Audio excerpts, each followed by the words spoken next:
So welcome back to the channel. Today I'm going to show you guys a Alliance toy hauler.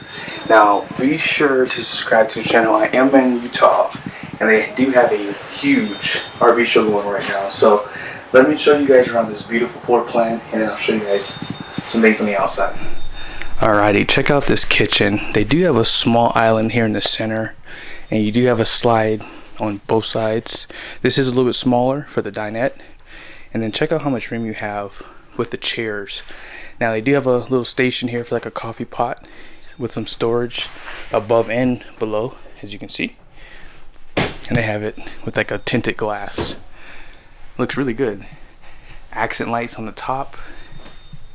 And then just check out some of the storage. Now one thing I like about this kitchen is you do have a sink without the divider.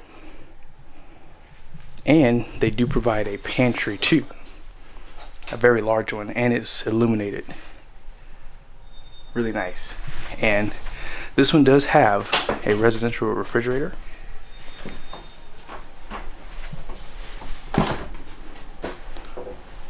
And this is going to be a 12 volt with a compressor.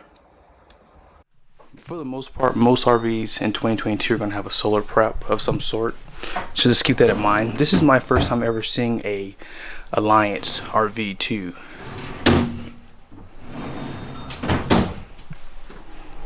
Now just above the refrigerator you have a huge storage. This has a lot of storage for a toy hauler. Very deep. Something you don't really see a lot. Residential size microwave. And this is actually a really nice cooktop. It has that stainless steel appearance through Greystone. It's going to have 3 burners up top here. And this is going to be a convection microwave.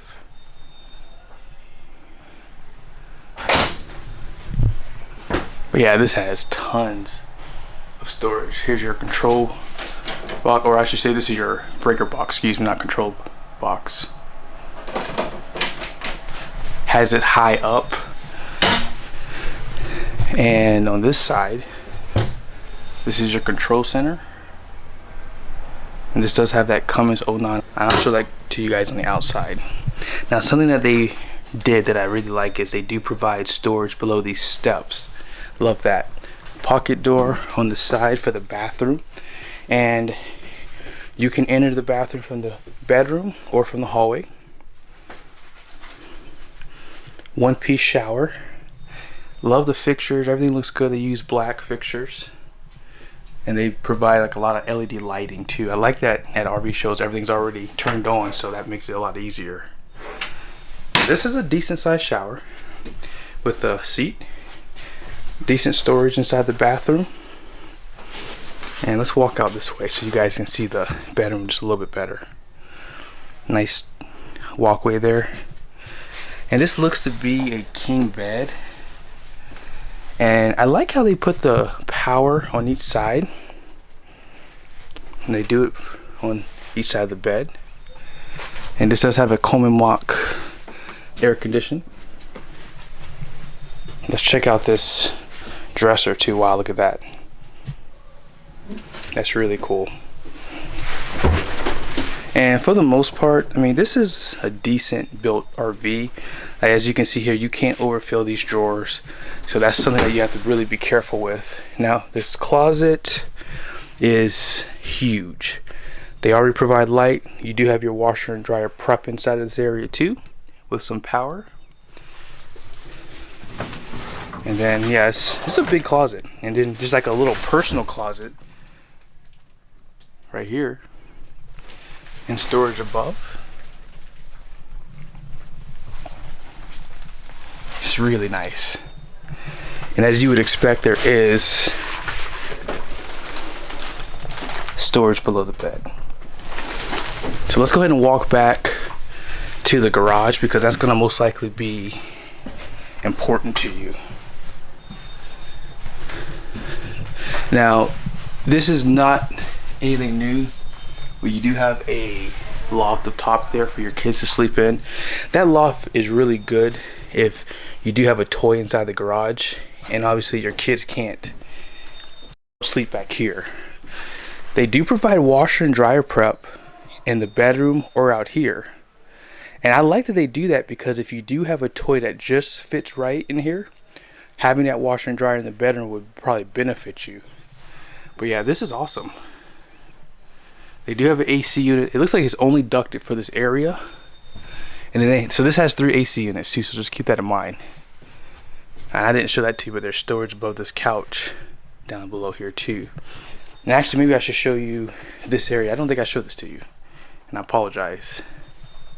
But yeah, large fireplace down below, JBL speakers and sound. And this is a large, looks like maybe a 50 inch television. And again, just tons of storage in this rig. Alright, let's go back to the garage now. So as you guys can see, this does have the Happy Jacks. And then you have a bed up top there. Really comes in handy. And they do provide steps. Looks like this might break into a rear deck too. And actually this is not a half bath, this is a full bath. And see, this is perfect because if you have a dog that you want to wash, this is the bathroom you'd want to use. Or if you have small kids, I would prefer to see a bathtub. I know that it wouldn't fit in this one, so that example wouldn't be able to be made, but this is nice. There's no storage below the sink. But yeah, this is definitely different. And there's basically 3 entrances, because you can't enter from the back if you do have this set up. But you have steps, aluminum steps back here, and then you have some solid steps on the main entrance for your rig. And it says through Lippert too.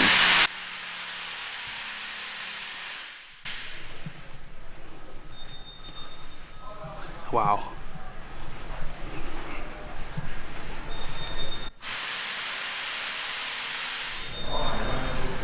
Check out the storage up front. Your generator is most likely up right here. I've never looked under to see what it looks like, but I'm pretty sure you can, yeah, you can work on most of everything that you need. This would be pretty easy to do maintenance on. I've always wondered about that because I have a generator now. And then here's your battery bank. This is a huge box, so if you want to add solar and go probably 1,000, 1,200 watts, you have enough space in this rig to do that. I probably would put the battery bank up here actually. And this is going to have hydraulic leveling too.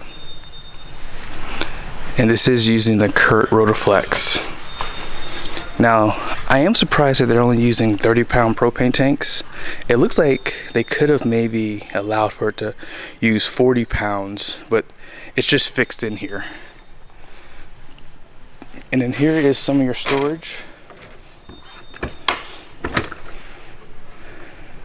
This does not have a drop frame, and that's why the storage seems a little small. But they do provide power outlets, cable, lights, all the good stuff. And one thing that's really cool is this does use Azdel for the sidewalls. And something that every RV manufacturer should start doing, spray ports. Very, very, very important. Rack and pinion slide. And then you do have those outside speakers through JBL. And this is, let's see, yeah, this is one awning on this side. And you have a little bit larger one out back.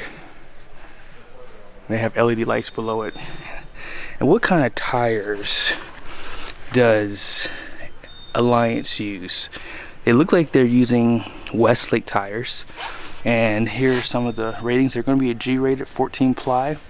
And they're going to have, what is that? I can't see, it's so shiny. It's 4,410 pounds. And that's going to be at 110 PSIs. Cree 3000 suspension.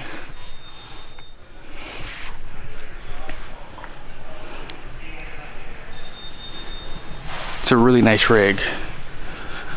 Looks like they put a toolbox out back. Looks like it's locked though, unfortunately. And then check out this Polaris side by side. It's huge. Although this will not fit in this rig, by the way. It's just here for appearance.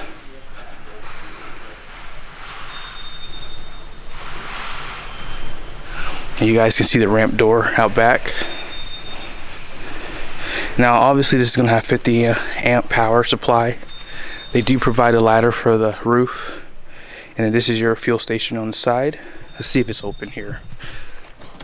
Oh yeah, there it is. You have your pump, all that good stuff. And then you have a propane disconnect on this side. Rack and pinion slide. This is a big rig. So I see that you can dump, looks like all from right here. So you don't have to dump from two different areas. I don't see the other area. And your spare tire is out back right there.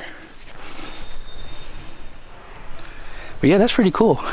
Dump from one area, that's perfect. And then here's the back of your water heater.